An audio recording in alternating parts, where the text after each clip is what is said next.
ako naman. Ito po ay kay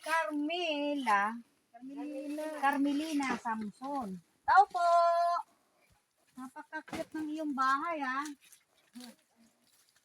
Oh. Mawagan, di kaya ka narinig.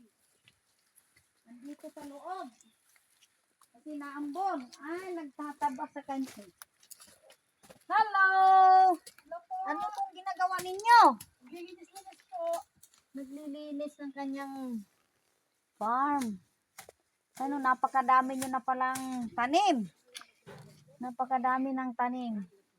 Oh. Kailan Silang yun? Oh, wow! Ang ganda lang. Oo.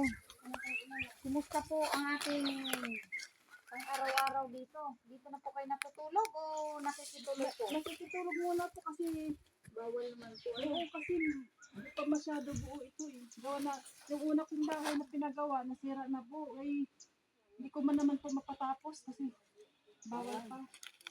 Hindi ko pa mapapagawa. Ito yung mga giniga. Ito pansamantala pala ito.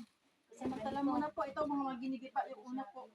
Yung mga dati nga yan po, nagtatsagaan na nga lang yung po ano eh. Papaayos yung mga tinanggal na iba na ano kasi na nagiba na rin ng bagyo. Ilang taon na po kayong nanirahan dito o nagpo-farming? Medyo matagal na rin po, mga 2009 na po. So may mga memory na sa inyo tong lugar na to, ano? Opo.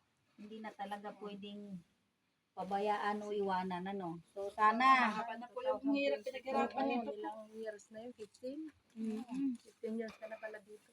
tagal na pala, 15 years. Opo. Sayang kung ito ay ano, sana hilingin natin na ito'y mapasa atin na talaga. Sana po, kawaan ni Pangulong Bongbong Marcos na mai-award na rin sa atin ito.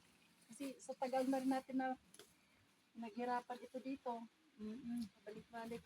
Mukhang ulan. Magsilong po muna. Ilong muna tayo sa kubo at naulan. Magpapayong ako. Magpapayong ako. Nandito yung kapitbahay, ah. Oh. Oo, nandito. Minsan dito, doon ako nakitulog kasi mag-isa lang po ako dito na ano. Saan po ba ang inyong mga anak? Eh, nag-aaral pa po eh, kaya di po sila pwede dito mag-stay pa kasama ko. Sige po, dito na po kami. Sige po, maraming salamat po at sana naman kaawaan ng ating Pangulong Bongbong Marcos na maibigay na rin sa atin ito para kahit papaano pakinabangan na rin natin